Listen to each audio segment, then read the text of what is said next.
if we criticize the writing or if we criticize how like dorky and silly it is, I do think a lot of the response to that has been like, oh, so you don't like that there's a South Asian woman on the show? You don't like that there's a non-binary Mexican? It's like, nobody has a problem. It's not about that.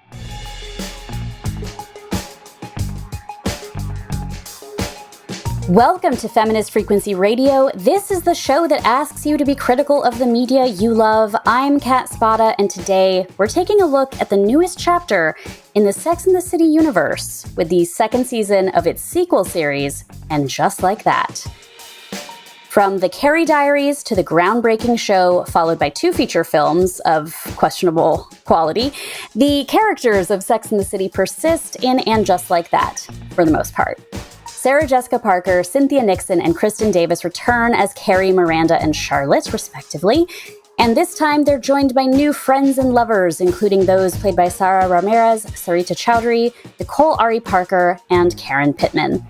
Wealthy Manhattanites in their 50s navigate life, love, and loss in this iteration of the story.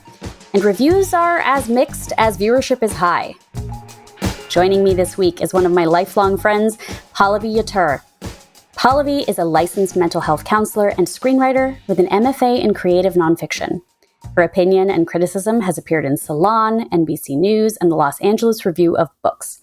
She's the author of the advice column Ask PALLAVI for Girl X, and she has served as the nonfiction editor and lead copy editor for the Coachella Review. PALLAVI also teaches emotional fitness classes for the mental health service COA, and she's a silver medal winning amateur pole athlete. Yes, I am. Thank you, Kat. I thought that was very valid and important to include here. Thank you. I appreciate that. I think I'm refinding my pole community now that I am back in LA, and it feels very good. Good. Yeah. And back in person. Yeah, exactly. Virtual pole doesn't have quite the same cachet. PALLAVI, thank you so much. We have done a little bit of podcasting together. Yes. But this felt like a really fun topic for us. I cannot wait to get into it. Like, first of all, one thing that I really like about doing Feminist Frequency Radio is that, like, you can have a feminist media criticism of literally anything. Mm-hmm. The last full episode we did was Anita and I talking about Roadhouse. Oh my God. And like, obviously you're like, where's the media read there? Check it out. I mean, a lot of it was us thirsting up for Patrick Swayze. But this is a show where I remember learning about the Bechdel test and being like, oh, so Sex and the City passes the Bechdel test, but does that mean it's feminist? Right. Oh, that's interesting. Like on paper. Okay, so we've known each other since high school. Mm-hmm. Sex and the City was still on. I mean, I think it came on when we were a little younger than that. It started late 90s, right? 98, something like that? Mm-hmm. Yeah. So that's when I started high school. Yeah. And like, what's your relationship to Sex and the City? I don't think I even knew about it. I mean, we were not an HBO owning household. Yeah. So I don't think I knew about it until college when I had a chance to really watch it. But, my sister, Silpa, who was in your class, she and I were really into it. We bought the, pink velvet box set that everyone, so it really did become the kind of comfort repeated rewatch that people are sort of doing now with Friends for us. So, but that was definitely kind of late teens, early 20s for me. Yeah. And then I saw both movies in the theater, for better or worse. I was watching these episodes of And Just Like That with my partner who hasn't really watched any of it. And I was trying to explain like Carrie's wedding from the movie to him. And I realized I didn't ever think of myself as like a big fan of this show, but it was really ubiquitous. Like it was just such a part of culture. Like I think that was one of the first, like you could take the Sex and the City tour when you went to New York. Yeah. And they were synced up with so many fashion, cupcakes, cocktails, like, no, I mean, you're right. Absolutely. Yeah. Or just like ordering Cosmos being like the thing. I felt like it really did define a certain type of like femininity. Mm-hmm. And I don't know about, why people are driven to move to New York City, but for me, I think I followed a trend of people in their early 20s in the 90s and aughties who found the romanticism of New York City in that show to be so appealing that, I moved there. I lived there for 13 years. So, I mean, we can talk about how they deal with the city as well. Yeah, and they're dealing with LA too. Yeah. Mm-hmm. So I think the other thing that always comes up for me, I've been rewatching a little bit of Younger, which is Darren Star. Yes. And you and I have talked a lot about Beverly Hills 90210, created by Darren Star. That still seems so wild to me. I know, right? I loved Younger. I felt like there was a similar ethos, but it was just so much fun. There was a gimmick to it, right? There was like a shtick. And ultimately all of these things are reliant on a charming cast, and Younger really has that. Mm-hmm. But between Darren Star and Michael Patrick King, we have a world of women created by gay men. Yes, yeah. And that is really, I'll never unpack that.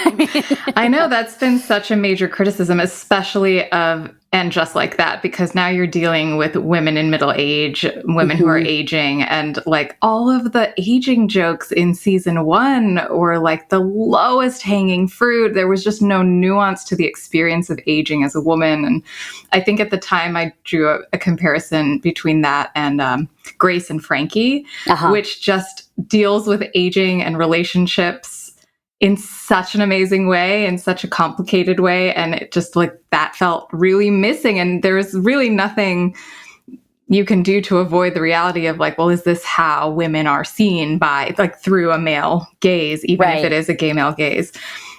Especially when so much of, the show is about sex, right? Or it's about like love, sex, dating, relationships. And it's also about career and like friendships. Like there are so many things where it does seem like how can, potentially it's just like, well, maybe Michael Patrick King couldn't write a show that was at the time that was about like gay men living large in Manhattan. Right. But he could acquire the rights to Candace Bushnell's book and say, well, this is how we're dating and this is how we're going out. And like, let's just kind of try to fold them in together. Yeah. And like I think the camp in the voice of the show, as well as the kind of aspirational extravagance of their lifestyles, that did really build, and it got, kind of peak in that second movie where they go to Abu Dhabi or whatever. Kim Cattrall, who will win my heart for my entire life, for everything, but her line delivery of Lawrence of My Labia in that movie. And Pallavi, tell me please, have you seen Kim Cattrall's jazz scatting video with her ex-husband? No. Okay. I will be linking this in the show notes. It is so intense because it's clear that her husband at the time was like really into being an upright bassist and jazz musician, and Kim Cattrall is like there and has to talk really positively about it, and it is what a trooper. I think about it all the time. Oh my God, I have to. You know what I think about all the time and used to watch all the time during like I think the height of Sex and the City, or maybe around the time it had ended. She did this sex documentary for HBO. Yeah, Kim Cattrall. She produced it, she narrated it, and it was really lovely. It was, there were queer interviews, there were interviews with all kinds of academics about sex, sexuality, the history of it, and it really kind of became her brand via the show. I probably write the most. Yeah, that she was destigmatizing sex and creating sex positivity and creating this dialogue. So, I just found that documentary to be so fascinating and so beautiful and, very commendable. I loved that she did that. And this is why she's the best. She was like, I don't need to do more of this show. Yeah. Before we get any deeper, I will just say at the time of recording, we've only watched the first 3 episodes of season 2 of And Just Like That. So we're talking like kind of overall about the Carrie Bradshaw world. But if possible, I'll check in at the end of the episode on episodes 4 and 5, which will have come out by the time you're listening to this. So you mentioned the second movie where they leave Manhattan. Let's just leave it at, I mean, any leaving of Manhattan is, any leaving of like the Upper East Side is a big deal for these women. Right. And there's been a lot of criticism of how in this new chapter of the show, they were like, but now they know women of color.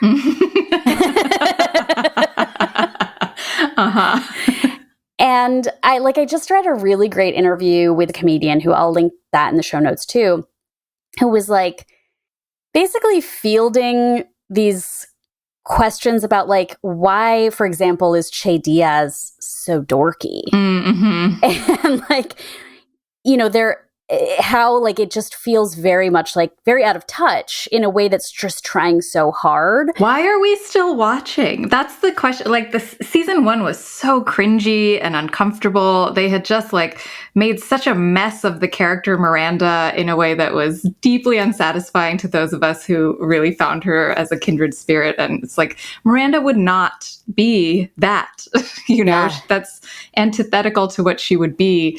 You know, this very out of touch, like prudish, all of them kind of becoming prudish after everything that happened in the original show. Although I think Carrie's always been a prude. I think that's true, right? Yes. But and Charlotte a little bit too. This is like really going back into the history books, but Charlotte is supposed to be a prude. Yeah. But then she would always be like doing sex stuff with her husband that Carrie would be like, I would never do that. And it was like, who cares? Like, right, right. Carrie was always pretty judgy, and that wasn't really made clear until much later, I think.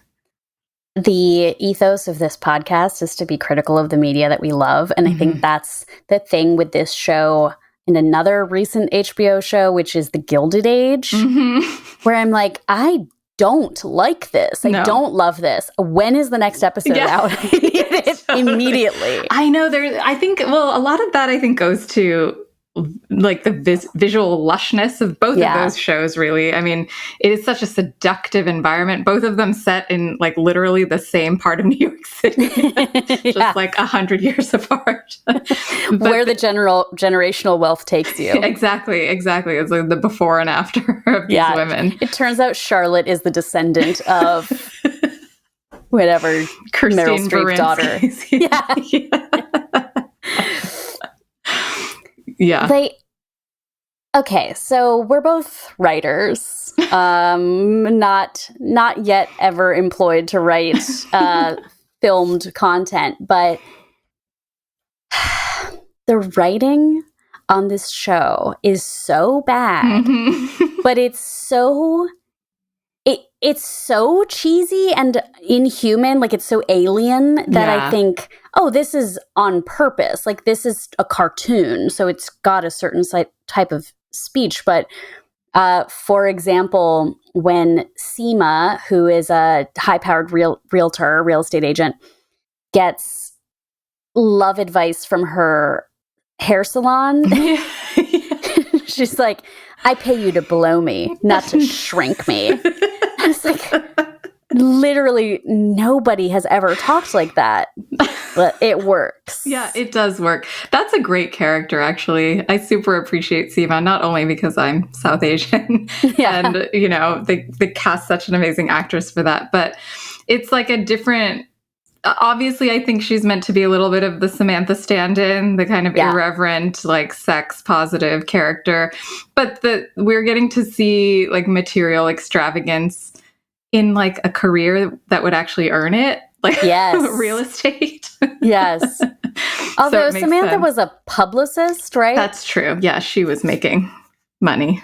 But yeah, Carrie is like a half a podcaster and half a columnist. I guess by this point, she's a successful author. But yeah, author. Sure. I just watching the original show, at least in the first seasons, it's kind of like, okay, she lives a normal life. She has this little apartment. She smokes cigarettes, whatever. Her extravagance is the shoes. The shoes. Fashion. Fine. Yeah. But then the shoes and the extravagance grows, but like her weekly column remains. Like, is she making $4,000 a week on this column? Is that what the New York Post stand-in is paying her? I was really interested watching these episodes, thinking about how, okay, so Carrie is a writer. Mm-hmm. Shay Diaz is a stand-up comic. Mm-hmm. So the writers of this show have to write for these characters. And in the first episode of season 2, you get a snippet of Carrie's podcast and a snippet of Che on stage at like the Comedy Store. And it's such temp dialogue, like we'll fix that later, where Carrie's like, I'm no expert, but here's my opinion about your life question, caller inner. And someone's just like, great podcast, Carrie. And then Che on stage literally says, I'm so lazy, nobody walks in LA. Well, that's been my time. They could not write a joke, like one joke for this stand-up comic. I know. I just read a profile on Sara Ramirez, and I guess one of the writers that was interviewed was saying it's a little bit of it's not as generous as we had hoped, that people aren't assuming that we're in on the jokes. Yeah. And I'm like, in what way are you in on? I would like to know more about that, please. That's where it also gets to be like, if we criticize the writing or if we criticize how like dorky and silly it is, I do think a lot of the response to that has been like, oh, so you don't like that there's a South Asian woman on the show? You don't like that there's a non-binary Mexican? It's like, nobody has a problem. It's not about that. Right, exactly. I mean, like, we still want to see characters on TV that we can see ourselves in. And I think Sex and the City has steadily kind of moved away from characters like that. Yeah. So even in introducing these new people, there is this piece missing in their humanity, I think. Yeah. Now, what do you think about, like, this is where I think this show has a real tangible value, is I'm really impressed by the sex in the show. Mm-hmm. The first episode of this season starts with like nudity that's both sexual and non-sexual. Like Miranda has a great comedy beat where she's like full frontal nude trying to get out of a sensory deprivation tank. Yeah. And like that is definitely something we aren't not used to seeing on TV, which is women over 40, let alone over 50, who are having robust sex lives. Mm-hmm. Yeah, I liked that sequence in the beginning of the first episode reminded me of like the montage at the beginning of Devil Wears Prada. It's just like a bunch of hot girls like walking through the street, but these were all like women walking to their respective partners in bed. Yeah. And kind of like leaving quite a bit to the imagination, which is another thing. Like Sex and the City has struck this balance of like showing stuff and leaving things to suggestion, which is, you know, not like most other HBO shows. So right. There's something really important about the intentionality with which they use sex. When I think about, I did grow up in an HBO household, and Sex and the City, like I was just young enough that, it fell into the like real sex taxi cab confessions, like, if I want to like watch sexy stuff on TV late at night, like, but then you would get sucked into Sex and the City because it's about these friends who were living this fabulous life. And then it stopped being a sexual content very early. And also I think it does a better job with the friendships now than it did in the original show. And I think that, I don't know what to attribute that to, but it feels real to me. I mean, you know, you and I have been friends for decades, right? Like how you have these like sisterhood type relationships. Yeah, I agree with you. That's a really good point, because I think that there was something about the original 4 in the original series that I was like, they have such a sisterhood. We don't know that much about how it was developed, but they are so ride or die for each other. And I'm kind of like, I really wish I had a crew like that. Like, yeah. But I think that what you're saying is that now that they have been full women who have lived full lives and gone through shit together, like, am I allowed to say shit? Oh, yes. Oh, okay. Sorry, Rob. They've gone through a lot together. And I think that that's showing in the depth of their friendships now, like the way that they're reaching out to each other for support feels really real. Yeah, because there was like a little bit of a frivolity to those. Remember at the end of the first movie? Was it the end of the first movie where, or maybe it's the end of the series, where it's a bunch of groups of 4 girls just like walking. Yeah. And there are all these like young, hot girls who are meant to be kind of representations of them at a younger age. And I'm just like, nobody's friend groups look like that. No. I think Broad City tried to do the same thing too. It like ended with different little pairs of pals throughout, but like was just kind of saying, yeah, this is us. Like, this is the version now where we're working dead-end jobs and like we don't have a crazy amount of money and we, you know, but you do still have like people that matter. Yeah. So one reason I'm kind of excited, I didn't think about it as much until I was like putting the show notes together, but Carrie Bradshaw, she is an advice columnist. She lives in New York. Like, I mean, to me, this character, like, it's so strange of a character that I just think that has to be what Candace Bushnell just is like. Yeah. Plus, Sarah Jessica Parker has obviously made this character a lot of, like, with her own self. But I would love to talk to you. So you are a licensed counselor. You do a lot of work with mental health, not only like clinical work, but also with writing and offering advice, and mostly to me. Like, Carrie, I think, began as a confessional writer, right? She was just, this was the Carrie Diaries, right? She was telling us about her life. And I feel blowing like up the spot of all of her friends as well. And her boyfriends. Yeah. Now I feel like she's sort of in this position where she's supposed to be like taking on emotional weight of others, and she is not somebody who is equipped for that. Yeah, definitely not. It would be like asking Taylor Swift for dating advice, just because like we've followed your love life and we've followed all of your storytelling about it. Does that make you someone who's an expert necessarily? Right. Which is like, I don't know, what is an expert in dating? But I think that the way that they're utilizing Carrie as like what should I do about this thing, is meant to echo like that she's been through weird stuff sexually and in the dating world that everybody knows about. But her advice, like in this show, especially in the first 3 episodes of this season, has just been so generic. It's like, well, and that's the thing about like being an advice columnist and a therapist, is that I'm not telling anybody what to do. I'm trying to get people to think about it in a certain way so that they can figure out what to do. Because like Carrie doesn't know these people. She doesn't know what's going to be the best thing for them. And it's going to be way easier, I'm sure, to follow very directive advice versus advice that is meant to be reflective.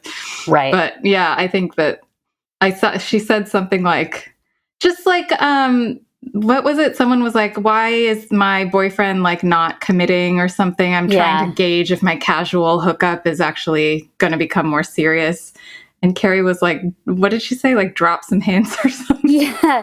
It's like, a man will tell you when he wants to go to Relationship Place or something. Yeah. And I was like, all right. Yeah. So the woman has no agency here. She just has to sit around and wait for it. Yeah. Did you ever watch A Million Little Things? I saw the first season of that. In the later seasons, Maggie, who is a therapist, becomes a radiotherapist. Oh. And first it starts with her criticizing the radiotherapist that she hears because that person is basically being Carrie Bradshaw. Yeah. And eventually she then gets into that role. And I think it's a very good portrayal of like a very professional therapist, but who also is like bringing their own shit to because it's a soap opera. And so she's like going through whatever she's going through in that episode. Yeah. You can't help but see that when she's like in the studio. But yeah, you should check it out. I mean, if you like a soap, you know, it's, which I know you do, but it gets real tearjerkery. It does, I know. And especially that her whole trajectory was like cancer survivor and stuff, right? Yeah. Yeah. let's talk about grief, friend. Mm-hmm. First time you and I've ever talked about it together. Just kidding. I think it's really interesting what they're doing with Carrie's grief, because I could have forgotten that Big was in season 1 and that he died. Right. Totally. He dies in like the first episode, right? The first episode, yep. Yeah. And then it's like becomes about Che and Miranda and the other characters, but I really appreciate it because Carrie is a very emotionally kind of locked up character. Mm-hmm. That the way we see her struggle is also like she doesn't have a big crying fit in the middle of the like street. She just starts to struggle at her wedding, but then that was before he died. That was before. She shouldn't have married him anyway. But but like I thought that was a little bit of a fresh portrayal too. So in this third episode, she is reading the audiobook of her memoir where she cannot get through the part that is specifically about her husband's death. Mm-hmm. What did you think? Now I want to ask you about the like, not only the portrayal of that, but the way that she leans or doesn't lean on her friends in that moment. Yeah. I mean, a couple of things struck me about that, the dynamic of that whole situation. First, this book is written, like she wrote the memoir about his death and her subsequent, like, you know, coming back to herself. Yeah. And like the process of having written a book like that will have been very emotionally taxing for her. Right. So of course, when rereading it out loud, there would be some emotion, but the kind of level of avoidance that they have her in this episode didn't feel congruous with someone who had written and done that processing on it already, because you can't write a book like that. And this is speaking from experience because I also have a memoir project and my sister's death is part of it. Mm-hmm. And there's difficult stuff in that story. And like, I broke out into stress hives at one point trying to finish that book. So she will have gone through quite a lot of emotional stuff to write it. And so the kind of, I can't face these words in this as though she were not the one to have written them was a little weird to me. So I think that, again, there could have been a little bit more nuance into what it meant for her to revisit it or to say it out loud that was missing a little bit. I'm thinking of, did you ever read Chanel Miller's memoir, Know My Name? Yeah. So I read it and I also listened to her audiobook, and at the end, she gets really emotional vocally, like you can hear her, and it's really incredible and it's so touching. And they didn't really like create a picture of someone who, you know, was in that phase of their grief. I think that's also the phase of grief is really key here. And I know it's television, but like she's 1 year out from witnessing her husband's death and like physically being there. Like you and I know there's a lot of different ways to like experience death. And like, I mean, I've talked to friends over the years about like when someone dies suddenly versus after a long illness, like those are two very different experiences. And Big dies suddenly, alone with her, and like she can't help him and she can't, like there is so much trauma involved in that. Totally. Compared to if this were like, well, he was sick for many years and surrounded by loved ones, you know, like there are a lot of different situations. But in that year, she has like written the book. She has started her podcast, gotten her groove back, like, you know, all these other things, which that is how life goes. But like that, this is something when she would have been writing chapter 3 of this book, would have been what, 2 months, 3 months after it happened? Right. Totally. For it to now be published and like doing the audiobook. Yeah. And something pretty heavy that I think you can see in the scene with Sarah Jessica Parker, like really struggling, right, for Carrie emotionally, was that like she blames herself, right? And like the whole of the internet also blamed Carrie for Big's death, right? Why was she just standing there?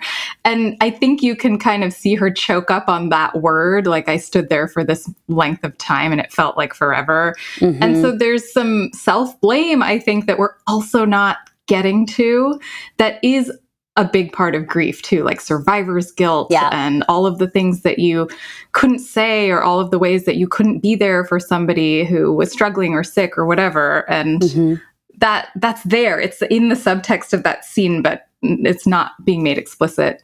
Yeah. I think then what is really interesting is how she doesn't know how to process this and like who to talk to about it. And I don't remember this woman, but I imagine she was in the original series at some point. The neighbor, the jewelry designer neighbor. No, the woman who had the facelift and who waves her down. Bitsy von Mufflin, I think is her name or something. I expected she was in an episode of the original series that I didn't remember. She married Nathan Lane's character in the original series. That's a good one. That's a good episode. Okay. She runs into Carrie right after this breakdown and is such a breath of fresh air after what's been a really claustrophobic sequence because she's funny and silly and her lip is red from having had a wax or whatever. And she's also a widow. So I guess R.I.P. Nathan Lane. now that we can put those pieces together. But where she's like, oh yeah, I'm happy and I'm fun and I'm living my life. And also I am dealing with grief all the time. Yeah. And Carrie just like has not seen that modeled, I guess. Yeah, I think that's true. And what you said, like that she's kind of a bottled up person. Yeah, that maybe she didn't allow, she would have had to put, I guess, a lot of distance between herself and her writing if she was writing this book, like in the immediate aftermath of this death. And I really did love what Bitsy was saying about like sometimes it hits you. And sometimes you are fine and there's no rhyme or rhythm to when that happens, but it can really like knock you off your feet and it doesn't ever really stop. Like it's not like 20 years down the road, you're not going to keep feeling that. Yeah. She talks specifically about being in the second year and how she's like, oh, the second year is harder because in the first year, everyone's making allowances for your grief. And in the second year, everyone's moving on. And you are supposed to as well, but it hasn't gone away. It hasn't shrunk. It's just there. And that's something, I mean, you know, obviously I think I have gone through the loss of my dad. And so when I see these portrayals, some of them resonate with me and some of them don't. But like, I remember the moment when I started being the person that people came to, where I was like, oh, it's been a couple years now. And so people are asking me, hey, my friend's parent just died. Like, what do you recommend? And I was like, oh. What do you recommend? I recommend... A necromancer. Yeah, exactly. But like that they're just different. It's like the life cycle starts at grief. Grief day one is like being born, right? And then there's like now for the rest of your life, there's whatever stage you're in at that time. And it's not linear and it's not like, you know, and there's no blueprint because everyone's going through it differently. Right. And that's why I think also like the standard Kubler-Ross terms and the order of those terms, like I think that's also a little bit unfair for us to take on so hard culturally because it doesn't look like that for everyone. And maybe those are the stages. Maybe they get shuffled up. Maybe there's another stage in there that you couldn't even really quantify. So it's very personal. It's very difficult. It's very specific to the relationship. And I think what Bitsy said sort of allowed for that ambiguity, allowed for that space, and allowed for like, this needs to be your process. Yeah. Go buy some shoes. Yeah. And then she comes back from Bergdorf's with, did one of those shoes have like a deflated balloon in it? Possibly. It would have matched her pigeon purse from the previous episode. Yeah, right. I thought she wasn't into the Judith whatever bags. One of her boyfriends gave her one and it was big. Yeah. She was like, this is hideous. She had at least $50,000 worth of shoes in her arms. Totally. On that day. Yeah. So she doesn't, this was really interesting to me though, is that she doesn't go to her close friends in this moment. She lets them believe that she's faked COVID, like that she has COVID. Mm-hmm. She engages with Bitsy by accident. Seema, who I loved the way that she was like, look, I wasn't here when you were going through it, but I'm here now. And what do you need? Like, she's amazing. But also she's like, my Birkenback was stolen. So I do understand what you're going through. Yeah. Which was perfect for her. That was actually perfect for her. Yeah. And then Baby Carrie, the jewelry designer, is like, my jewelry business died. Can we just talk about, like, how is it possible that the periphery of these women's lives entail, like, up-and-coming fashion designers who are designing for the Met, jewelry designers who are about to get, like, written up by Cartier? How is that the person, the young 20-something that she keeps meeting? Right. Yeah, I mean, I feel like it's the invisibility of like anyone else. Yes, 100%. That is the pain of watching this show. Yeah. Yeah. Was it in one of the movies where Charlotte says, Miranda starts to date Steve, a bartender. Mm-hmm. And she's like, I can't date a bartender. I'm a lawyer. And Charlotte's like, correct, you can't. And Samantha's, I think, also like, yeah, no, you can fuck him, but you can't like be with him. And Charlotte says, we like to pretend we live in a world without class, but we don't. And the camera pans out and they're all getting pedicures. And there's just like 4 like Asian women at their feet. And that was like shockingly real world for the show. Yeah. But we don't see like even service people in this world. Like we see a racist cabbie who won't like pick up a black man on the Upper East Side, but like they don't engage with anyone who is not in their world. Yeah, and it's kind of unapologetic about that. Like that scene of the pedicures in the nail salon is like, yeah, this is just how it is. Yeah. You know, there's no real questioning of it. That scene with the taxi was maybe one of the places where it's come closest to making some kind of commentary. But like the taxi thing is just like, again, the lowest hanging fruit of like the plight of a black man, right? Like, yeah. He's especially like somebody who is, he does not have other like intersectional obstacles that like another black man down the street would. Also, he's light-skinned, right? And he's presenting in a way that connotes his class. He's like on Fifth Avenue in a suit. Like it just didn't make any sense. Yeah. That was really interesting too. His mother shows up in that episode and is very concerned with appearance. And that tracks like in the same way of like, no, we need to be seen a certain way because that's the only way that we made it. Gosh, this show is the Gilded Age. It really is. I kind of feel like Gen X is the same as that old generation. Like there are such like regimented hangups that I think Gen X still has, despite being the Nirvana era or whatever, or the Nirvana generation. Like all of these women are still so buttoned up in all of these ways that like the rest of the world is becoming not. Yeah. So let's just take a couple minutes before we wrap up to talk about the LA side of things. I'm glad you brought that up. Go on. You have the floor. Okay. So when these 4 women first went to LA together during this show, I think it was season 3, they were really driving home this idea that they were out of place, that like everything about the LA lifestyle and what it represents is not what they are about. And they're just like, can't wait to get back to New York. And what I did appreciate about And Just Like That is that it's not doing that this time. It's not trying to shit on LA. It's not trying to pit LA versus New York. It's showing people in LA who are very gracious, whether it's the surfer who lets Miranda borrow his phone or the tattoo artist who's like, this just needs to be you. And then she gets a tattoo of her own initials on her wrist.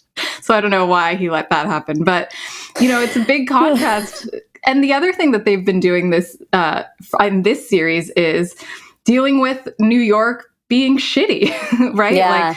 Like, Carrie did get mugged in the original series, but like Seema getting robbed and then being like, New York fucking sucks sometimes. And even last season when Carrie was like, my neighbor is too loud, I'm like, yes, that is exactly what it's like to live in New York. Thank you for saying that. So there, I think like the romanticism and the idealization, maybe it's still there, but we're still getting to see other windows. We're getting to see an LA that isn't just like the New York Times lens on LA. Right. But it's also the Sex and the City. Like, there's a shininess to it. Yeah. Which there is in most depictions of LA, unless they're showing like LA's a shithole. But we're in Hollywood in this show. Like, we are either on the back lot for a taping and it's golden light, or at the beach doing planet cleanup, or at the Comedy Store or whatever. Like, even the tattoo shop is like, this is like a Latin guy, this tattoo artist who specializes in robot tattoos. Does he specialize? There's I just couldn't a page tell. in his book. He's like, here are all the robots I do. And then I also am really good at life advice, because tattoo artists and hairdressers are most people's unofficial therapists when people like Carrie who don't go to therapy.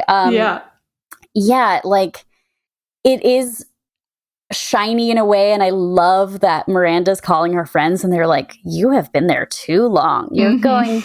You're at the beach, you're getting a tattoo, you're doing sensory deprivation tanks, you're wearing a strap on. Like, you need to come back to New York, girl.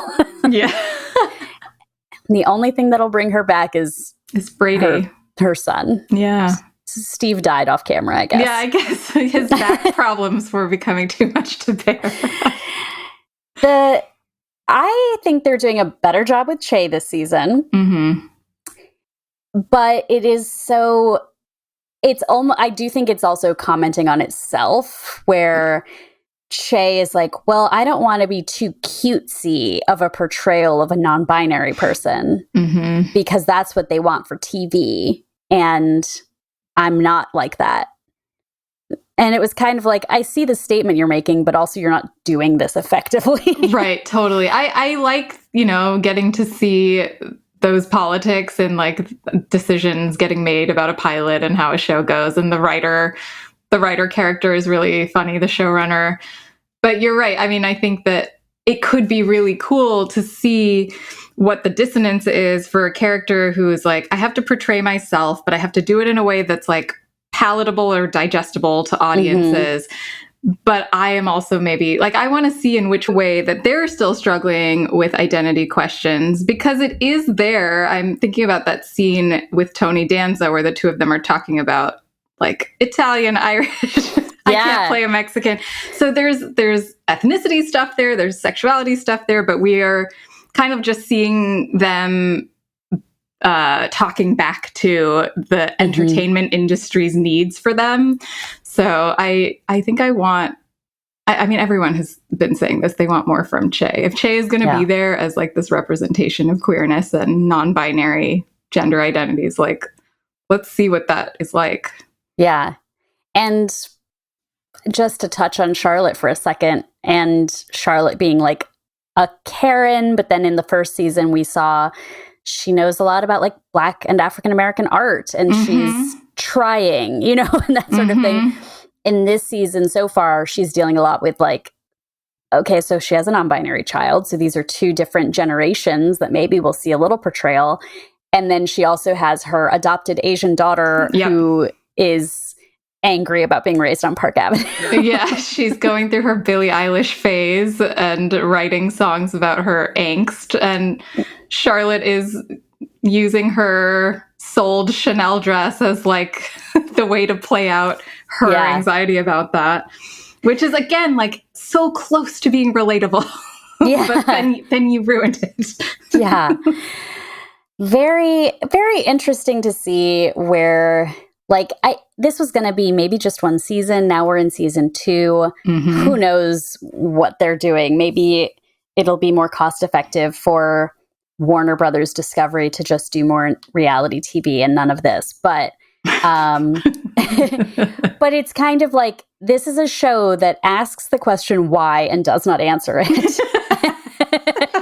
And yet, like, I think the fact that it has been a cultural through line for most of our lives, like, I'm curious how we're going to look back at this show when we're in our 50s, you know, and see, like, I don't want to experience my 50s or look at my 50s the way that this show is looking at women in their 50s.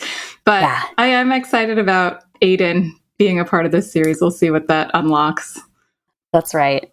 Although he should just be with Nia Vardalos in My Big Fat Greek Wedding 3 this year. Yeah.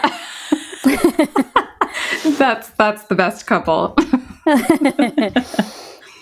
Well, we will be right back to share some freakouts.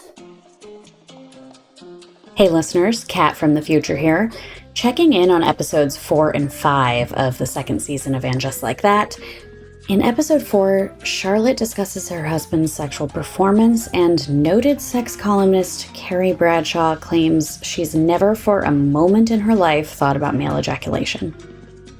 Carrie is one of the most fascinating characters on television. In episode 5, I was really happy to see Peter Herman show up as a one-episode love interest. I find him very charming.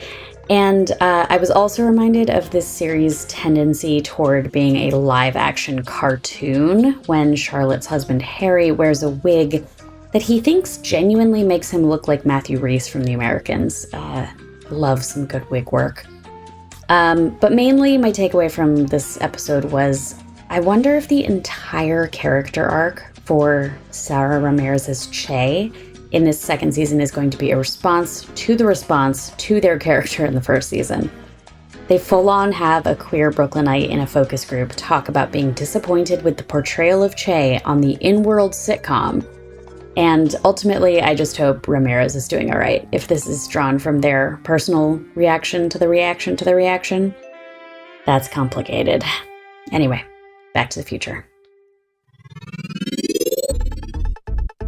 What's your freak out? Now it's time to talk about what's been thrilling us, moving us, upsetting us, or infuriating us this past week. Pallavi, what are you freaking out about?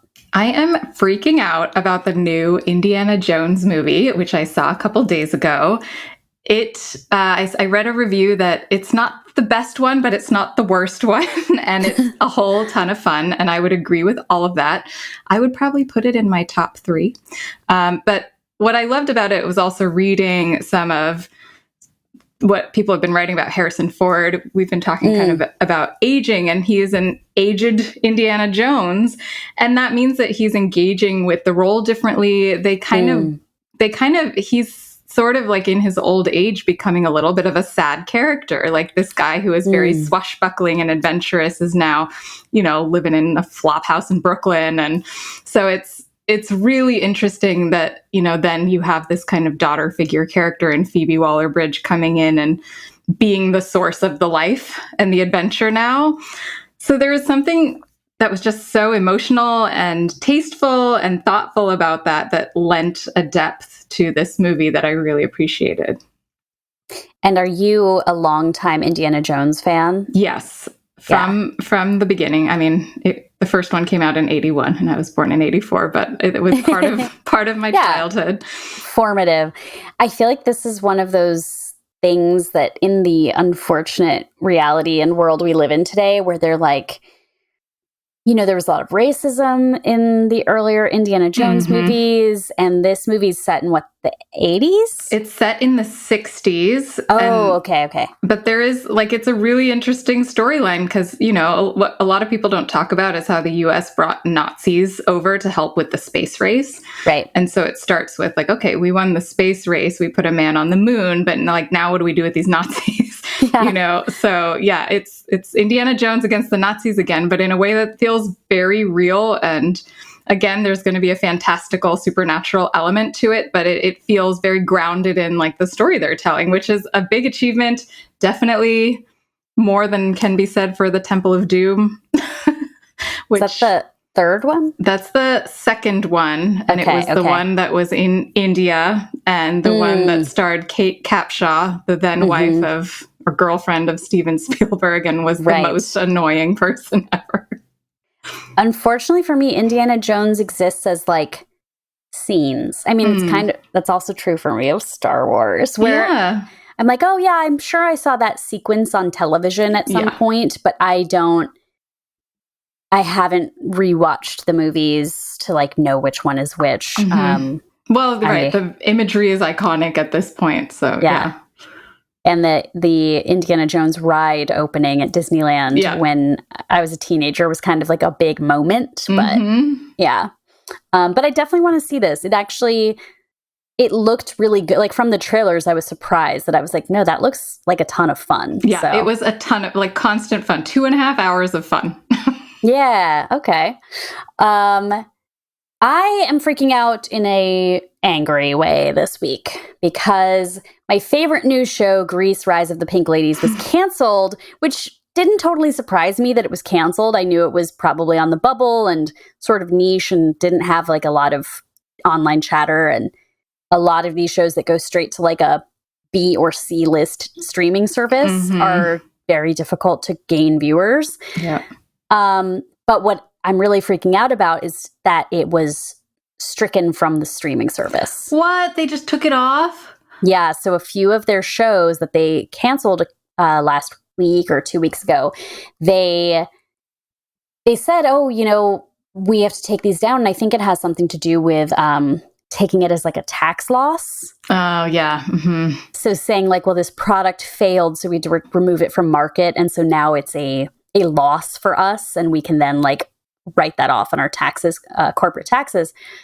And there's just something about that really is a great example for me of the divide between like art and commerce and entertainment.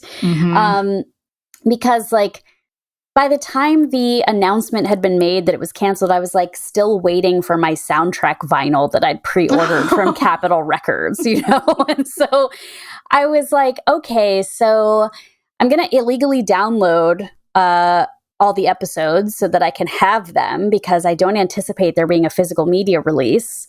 But if anyone ever wants to watch this show, now what? Now what is the recourse? And of course, there's a social media campaign, Save the Pinks, and try to get another streaming service to buy the rights. That's not going to happen. I mean, Paramount owns the rights to Grease and the characters and all that. But like, this is also one of the recent shows where they had one of the main characters had a lesbian love story. There were characters of different racial backgrounds, characters of different class backgrounds. They were dealing with a lot of things that's like, those are the shows that get canceled and erased. And that stinks. I've seen so many like the like sapphic love songs were like blowing up on TikTok. And so it's like, oh, maybe people weren't watching the show necessarily, but they were hungry for these characters because snippets of the music videos would be out there making a splash with young people. And it's just frustrating. I mean, I just don't have any... It used to be even like if you liked a little indie movie, if you liked But I'm a Cheerleader, you could go find that at a video store and you could tape a copy of it off of the television. You could show it to all your friends and eventually it would become a cult classic. And now like the turnover is just so aggressive that it's really frustrating to not be able to have it. I'm curious too about, like you're saying, this was Paramount's show. They own it. But like, a network that made a show that got canceled after one season would then maybe try to syndicate it with another network. But because we're talking about streaming, like there's the writer's strike is really about like there's no transparency in how streaming operates. Like you're talking about maybe this was a tax loss financial decision, but like we have no idea.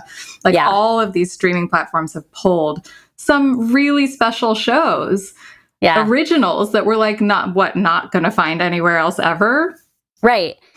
And I know there's avenues. So the talent that's affected by this, a lot of these actors, was their first on-screen role or their first starring role.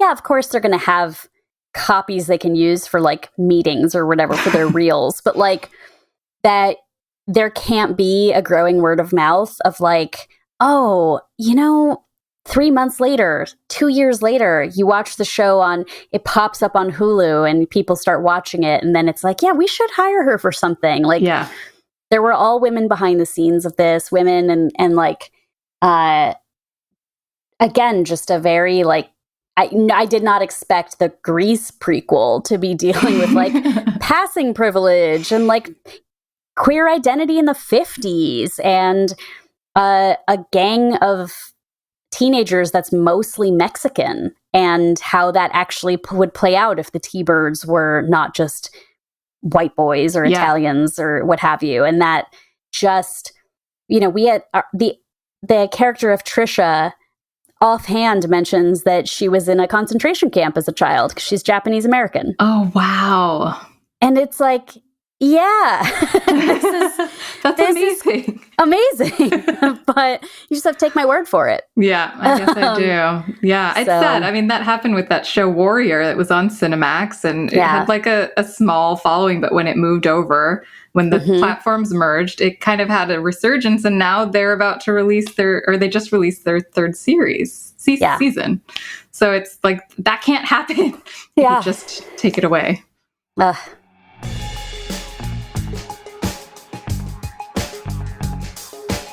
On that note, that is our show for today. Pallavi, thank you so much for joining me. Where can people learn more about you?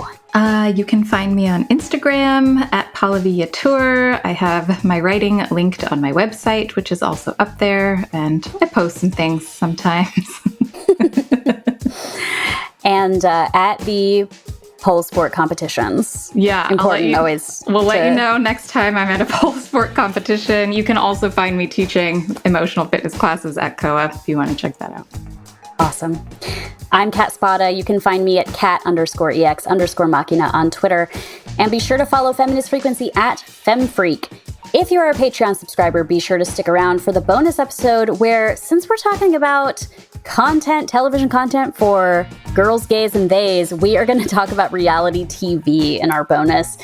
If you like this show, please help other people find it by subscribing, rating, and commenting on your favorite podcast app.